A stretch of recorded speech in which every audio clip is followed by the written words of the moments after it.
de Haute-Garonne. Il y a une question quand même. J'ai regardé ce matin un petit sondage TNS Sofres qui nous disait il y a quelques mois que près d'un tiers des Français reconnaissent que certaines de leurs visites n'étaient pas finalement nécessaires, visites chez le médecin. Peut-être que c'est vrai qu'on consomme un peu trop de soins et que le tiers payant va pas nous amener à être plus rigoureux sur cette question, Catherine Lemorton. Bon, on va peut-être essayer de raisonner en dehors des chiffres et tout ça, parce que tout ce que j'ai entendu il y a quelques secondes me choque très, très sincèrement, me choque beaucoup. On va essayer de reparler du patient, vous voyez, parce que c'est quand même l'essence même du système de soins, parce qu'il y a quelqu'un de malade à un moment donné sur notre territoire. Bien. Quand vous me dites, certains patients pensent qu'ils n'auraient pas dû aller chez le médecin, je retourne le raisonnement. Alors, le médecin qui l'a reçu, il faut peut-être qu'il lui explique qu'il ne faut pas qu'il revienne, parce qu'au fond, il n'avait rien à ce moment-là. Il me semble qu'il y a un sachant. J'entendais le colloque singulier du précédent interlocuteur. Justement, dans ce colloque singulier, j'aimerais bien aller voir ce qui se passe parfois. Parce que du coup, vous avez un sachant qui sait, par définition, et quelqu'un qui est en lien de subordination par rapport à ce médecin, qui ne sait pas. Donc, quand on me parle d'abus du système de soins, il y a quand même bien des régulateurs qui sont les professionnels de santé qui doivent dire à la personne en face, vous avez, c'est pas que vous avez abusé, c'est votre demande de soins n'est pas légitime. Et ça tombe bien que je tombe sur votre émission aujourd'hui, puisque je suis dans la mission des permanences de soins ambulatoires dont je suis rapporteur, et je suis actuellement sur le terrain. Je sors des urgences du CHU d'Amiens. Je sors des urgences, j'ai passé la nuit là-bas. Eh bien, un des facteurs d'arrivée des gens aux urgences, c'est parce qu'ils n'ont plus les moyens de payer le médecin. Il faut savoir qu'en pleine nuit, une consultation à tarif opposable, on est bien d'accord, remboursé Sécu plus mutuelle, c'est aujourd'hui 73,50 € en nuit profonde. Eh bien, je suis désolée, quand des gens dans notre pays gagnent 950 €, même si on leur fait le tiers payant rien que sur le régime obligatoire, ils ont quand même 20 à 25 € à payer. Eh bien, Eric, je vous demande, est-ce que quelqu'un qui gagne 900 € peut débourser 20 € comme ça? Moi, la réponse est non. Mais pourtant, on nous dit bien que le tiers payant social existe, qu'il y a 13 à 14 millions de citoyens de ce pays, enfin d'habitants, qui en bénéficient. Et il n'y a pas de système plus généreux au monde que le nôtre. Il n'y en a pas un seul. Il y en a pas. Mais qui en bénéficie? Je sais pas, j'en sais rien. Je peux pas vous dire. Je peux pas vous dire. Qui en bénéficie? Je vous le dis, parce que vu le délire que j'ai entendu tout à l'heure, c'était ubuesque ce que j'ai entendu. Il est toujours là, le docteur Leger. Il va vous répondre. Mais je lui dis, il faut quand même raisonner. Si ce monsieur existe, c'est parce qu'il y a un patient à un moment donné dans sa vie. Et si moi j'ai été pharmacienne pendant 22 ans, c'est parce que j'avais un patient face à moi. Bien.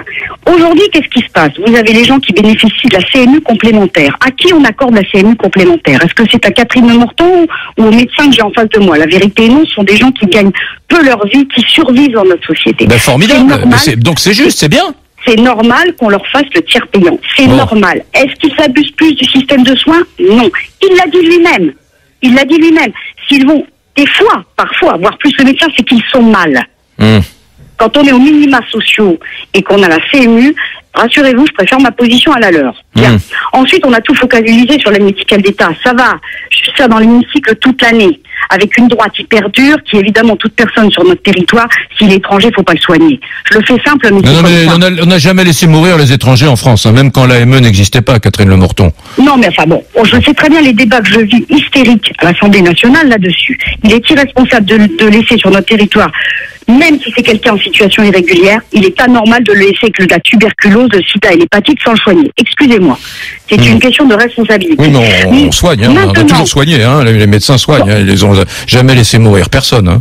Oui, dans les hôpitaux publics, je peux vous affirmer que oui. Et j'en dirai pas plus. Aujourd'hui, venir dire que le tiers payant générerait des coûts est une idiotie, mais une idiotie totale.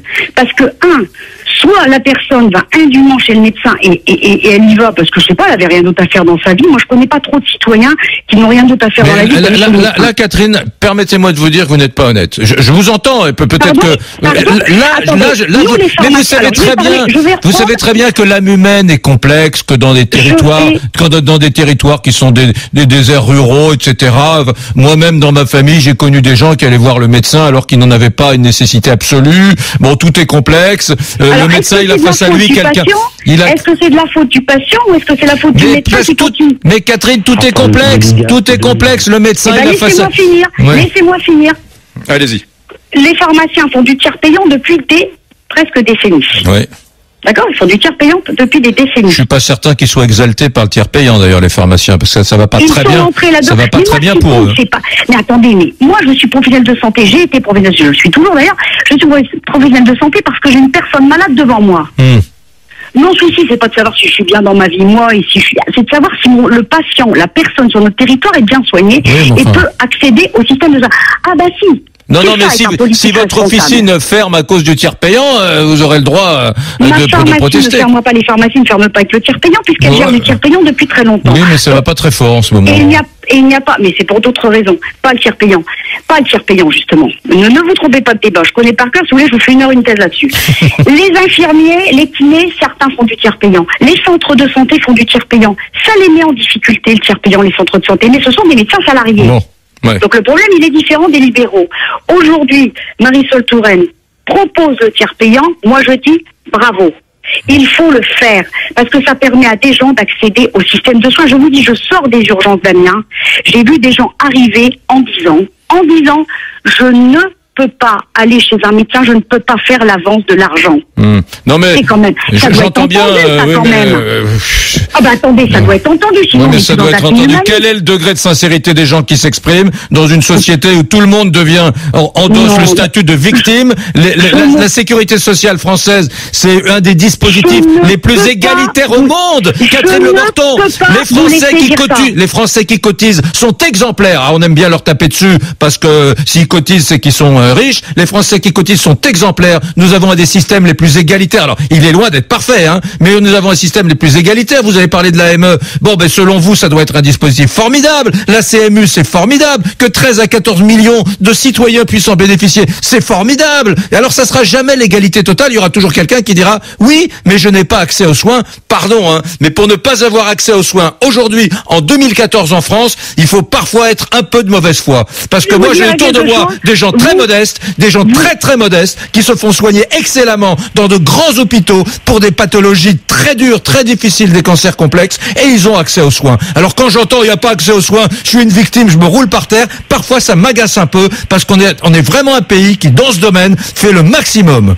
Catherine. Ce qui vous manque, je vais vous dire ce qui vous manque. Sortez des micros et des antennes et venez dans les hôpitaux. Venez aux urgences comme j'ai fait cette nuit. Vous verrez ce que vous verrez. Non, mais attendez, c'est bien beau de me dire des raisonnements à la radio. Mais moi, je vous dis, venez sur le terrain et venez voir ce que j'ai vu aux urgences. Alors, docteur Didier Leger, répondez à Catherine Le Morton. Alors, moi, j'y suis sur le terrain et madame Le Morton, et je vais le dire, ça va être difficile à entendre, est une menteuse. Aujourd'hui, depuis la convention de 2011, auquel j'ai discuté à toutes les négociations conventionnelles, le tiers payant est obligatoire pour toutes les urgences. C'est-à-dire que les gens qui vont consulter en urgence la nuit dans les cabinets, ils sont en tiers payant obligatoire et les médecins l'ont accepté. Donc les 73,50 €, ils payent rien du tout, ou ils payent peut-être 3 ou 4 € de leur poche, donc c'est un mensonge. 950 € de revenus, si on gagne 950, on n'est pas soigné. Madame Le Morton, si on gagne moins de 950 €, on est AME, CMU complémentaire, ou on est en ACS.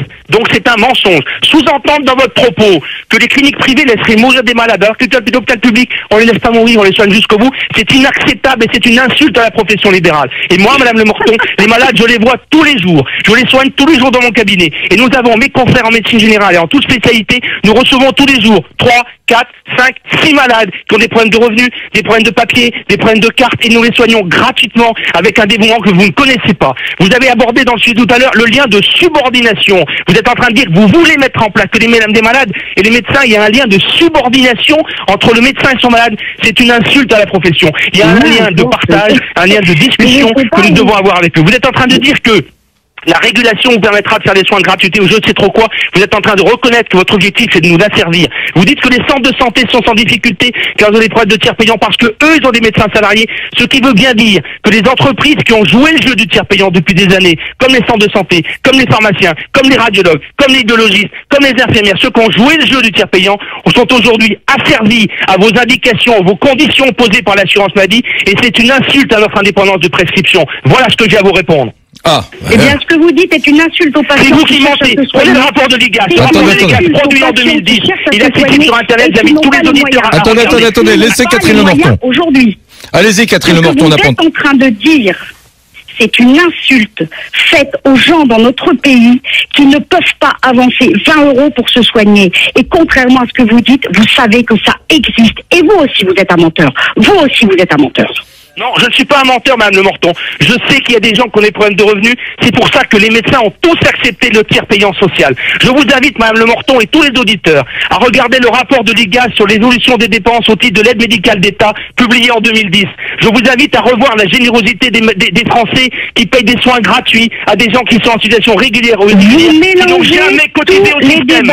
Je vous invite à revoir votre propos quand on parlait des médecins, sans arrêt en nous insultant. Grâce à nous, des millions de gens qui ne cotisent pas, des millions de gens qui sont dans la galère, jour et nuit, c'est nous qui allons en direct les voir, c'est nous qui les prenons en charge, c'est nous qui les écoutons, c'est nous qui leur prenons la main quand ils meurent, pas vous dans votre pharmacie, pas vous à l'Assemblée nationale. Donc gardez vis-à-vis de nous un propos qui soit respectueux. Catherine Le Morton. Eh bien, je vais vous dire quelque chose. Je viens de pointer du doigt votre ignorance. Vous venez de comparer la CMU et la CMU complémentaire. Eh bien, ce n'est pas la même chose. Si vous êtes honnête, vous savez très bien que c'est pas la même chose. Il y a la CMU de base et la CMU complémentaire. Eh bien, ce n'est pas la même chose. La CMU de base, ce sont des gens qui gagnent de l'argent, qui cotisent au système de soins, ce qui n'est pas la CMU complémentaire, qui bénéficie à des gens modestes. Déjà, là-dessus, vous ne savez pas ce que c'est. Et je trouve ça dommage. Savez-vous, au lieu de vociférer au micro, savez-vous que si vous avez quelqu'un en face de vous qui bénéficie de l'aide à l'acquisition d'une complémentaire, c'est-à-dire des gens qui sont juste au-dessus du seuil CMU, vous devez, vous, médecins, appliquer des tarifs opposables. Est-ce que quand vous avez un patient face à vous, vous lui posez la question? Est-ce que vous dites, monsieur, madame, bénéficiez-vous de l'aide à l'acquisition d'une complémentaire? Est-ce que vous lui posez la question quand vous recevez le malade? Je peux répondre? Oui. Alors je vais vous répondre, Madame Le Morton. Deux choses. Je sais très bien ce qu'est l'AME, ce qu'est la CMU complémentaire et les ACS. J'ai participé à toutes les négociations conventionnelles. Sur les ACS, l'accord qui a été trouvé avec l'assurance maladie, c'est qu'on va donner aux patients des cartes et des documents pour nous informer qu'ils sont ACS. Aide complémentaire santé, pour leur permettre d'avoir une mutuelle. Non pas, ils ne sont pas au tarif opposable, Madame Le Morton. Ils sont plus que ça. Relisez la convention de 2011 et l'avenant 8. Ils sont en tiers payant. Les ACS sont en tiers payant total. Pas de dépassement d'honoraires, ils sont au tarif opposable. Donc relisez l'accord, l'avenant 8 que Madame la ministre a mis en place. Dans l'avenant 8, les ACS sont en tiers payant total au tarif opposable. Docteur Didier Leget, merci. Catherine Le Morton, un mot de conclusion. La ministre des Affaires sociales, Marisol Touraine, a donc présenté ce matin sa future loi de santé publique. Il y a plusieurs volets. Aujourd'hui, on est sur ce volet très passionnel qu'est le tiers payant. Il y a d'autres choses. Mais parce que vous en faites quelque chose de passionnel. Non, mais moi je suis très calme sur le sujet. Non, mais je ne veux pas qu'on mélange tout. C'est passionnel pour moi. C'est passionnel pour moi. Ben oui, je vois bien, vous vous enflammez. Il faut baisser la pression d'adrénaline. Oui. Mais je me mets en danger. Si on parle du tiers payant, je ne veux pas qu'on mélange tous les débats au risque de créer la confusion chez nos concitoyens, ce que vous vous amusez à faire les uns et les autres habilement. Aujourd'hui, on parle du tiers payant. Il ne s'agit pas d'aller stigmatiser l'aide médicale d'État, dont je rappelle que c'est un fonds d'État. Ça n'a rien à voir avec la sécurité sociale. Ça aussi, il faut le rappeler. Non, mais personne n'a rien mélangé. On a juste dit que les attributaires de l'AME sont... Oui, mais justement, cette stigmatisation est politiquement... On stigmatise rien. On stigmatise rien. On dit bravo aux Français qui paient. Moi, j'ai toujours dit bravo aux Français qui paient. Je parle de la personne de droit commun, de sécurité sociale. Aujourd'hui, on a des personnes qui se refusent des soins et on le sait, les études le montrent. D'ailleurs, pourquoi les médecins ne veulent pas qu'on fasse de testing? C'est-à-dire tester en disant bonjour, je suis bénéficiaire de la CMU, est-ce que vous me recevez? Pharmacienne, je peux vous dire que des patients sont venus nous revoir. Je ne dis pas que c'est tous les médecins, évidemment. Ce sera un raccourci imbécile.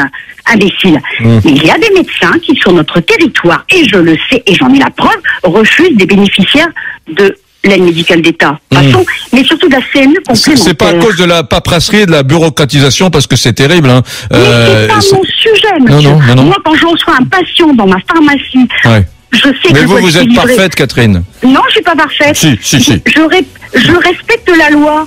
Bah oui, respecter la loi, c'est peut-être être parfait. Excusez-moi, mais avez-vous vu une seule pharmacie aujourd'hui en France? Mais ça vaut pour des kinés, des infirmières. Je veux pas qu'on focalise sur les pharmaciens, mais ils ont tellement l'habitude de faire du tiers payant que maintenant c'est rentré dans les mœurs. Mais plein d'autres professions de santé font du tiers payant. Est-ce que pour autant, et je voudrais vraiment conclure là-dessus, est-ce que pour autant nos concitoyens, parce qu'ils n'avanceraient plus l'argent, vont aller encombrer les cabinets médicaux qu'ils sont déjà? Bien sûr que non. Est-ce que vous pensez que quelqu'un qui n'est pas malade, il pense que pour s'occuper la matinée, il va attendre chez son médecin pour se soigner? N'importe quoi. Rendez-vous en 2018-2019, Catherine, on verra si effectivement la généralisation du tiers payant a généré une augmentation. Je suis sûr d'une chose, Eric, c'est que ça va désengorger une partie des urgences. Je l'ai vu cette nuit. Rendez-vous en 2018, Catherine Lemorton. C'est sans problème, si je suis encore vivante et qu'on m'aura soigné, merci. Merci, bonne journée, au revoir. Bonne journée, au revoir. Au revoir. Merci docteur Didier Leget pour ce débat très animé, très passionnel, mais passionnant.